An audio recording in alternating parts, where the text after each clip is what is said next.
ਇਸ ਵੇਲੇ ਦੀ ਵੱਡੀ ਖਬਰ ਆਸਟ੍ਰੇਲੀਆ ਤੋਂ ਆ ਰਹੀ ਹੈ। ਆਸਟ੍ਰੇਲੀਆ ਦੇ ਵਿੱਚ ਭਾਰਤੀ ਕੌਂਸੂਲੇਟ ਦੇ ਵਿੱਚ ਭੰਨਤੋੜ ਕੀਤੀ ਗਈ ਹੈ। ਉਹਦੇ ਤੇ ਹਮਲੇ ਵਾਂਗੂ ਇਹਨੂੰ ਕਿਹਾ ਜਾ ਰਿਹਾ। ਅਸਲ ਦੇ ਵਿੱਚ ਇਹ ਜਿਹੜੀ ਖਬਰ ਹੈ ਆਸਟ੍ਰੇਲੀਅਨ ਟੁਡੇ ਦੀ ਇੱਕ ਰਿਪੋਰਟ ਆ, ਉਹਦੇ ਮੁਤਾਬਕ ਜੇ ਇਸ ਖਬਰ ਦੇ ਉੱਤੇ ਗੌਰ ਕਰੀਏ ਤਾਂ ਇਸ ਟਾਈਮ ਕੈਨਬਰਾ ਦੇ ਵਿੱਚ ਭਾਰਤੀ ਹਾਈ ਕਮਿਸ਼ਨ ਨੇ ਇਹ ਮਸਲਾ ਆਸਟ੍ਰੇਲੀਅਨ ਅਥਾਰਟੀਜ਼ ਦੇ ਕੋਲ ਉਠਾਇਆ ਤੇ ਦੱਸਿਆ ਗਿਆ ਕਿ ਮੈਲਬਰਨ ਦੇ ਵਿੱਚ ਭਾਰਤੀ ਕੌਂਸੂਲੇਟ ਦੇ ਵਿੱਚ ਜਿਹੜੀ ਇਹ ਭੰਨਤੋੜ ਕੀਤੀ ਗਈ ਆ, ਪਹਿਲਾਂ ਵੀ ਅਜਿਹੀਆਂ ਭੜਕਾਊ ਜਿਹੜੀਆਂ ਕਾਰਵਾਈਆਂ ਨੇ ਉਹ ਦੇਖਣ ਨੂੰ ਮਿਲੀਆਂ ਨੇ। ਵਿਕਟੋਰੀਆ ਪੁਲਿਸ ਇਸ ਦੀ ਜਾਂਚ ਦੇ ਨਾਲ ਜੁੜੀ ਹੋਈ ਆ। ਵਿਕਟੋਰੀਆ ਪੁਲਿਸ ਨੇ ਕਿਹਾ ਕਿ ਭਾਰਤੀ ਕੌਂਸੂਲੇਟ ਦੇ ਅਹਾਤੇ ਦੇ ਵਿੱਚ ਜਿਹੜੀ ਜਿੱਥੇ ਐਂਟਰੀ ਹੁੰਦੀ ਆ ਉੱਥੇ ਇਹ ਭੰਨਤੋੜ ਕੀਤੀ ਗਈ ਆ ਤੇ ਉਹਨਾਂ ਨੇ ਇਸ ਘਟਨਾ ਦੇ ਵਿੱਚ ਵੀਰਵਾਰ ਦੀ ਰਾਤ ਦਾ ਜ਼ਿਕਰ ਕੀਤਾ ਕਿ ਹੋ ਸਕਦਾ ਹੈ ਕਿ ਵੀਰਵਾਰ ਦੀ ਰਾਤ ਨੂੰ ਜਿਹੜੀ ਘਟਨਾ ਵਾਪਰੀ ਹੋਵੇ ਜਾਂ ਇਹਨੂੰ ਅੰਜਾਮ ਦਿੱਤਾ ਗਿਆ ਹੋਵੇ।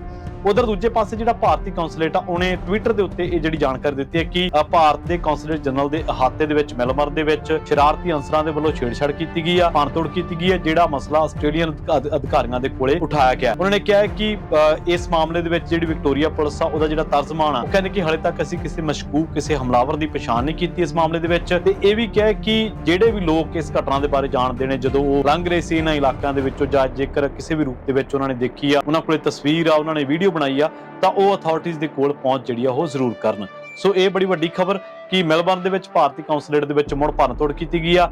ਕੈਨਬਰਾ ਦੇ ਵਿੱਚ ਇਹ ਜਿਹੜਾ ਮਸਲਾ ਭਾਰਤੀ ਹਾਈ ਕਮਿਸ਼ਨ ਨੇ ਉਹ ਆਸਟ੍ਰੇਲੀਅਨ ਅਥਾਰਟੀਜ਼ ਦੇ ਕੋਲ ਉਠਾਇਆ।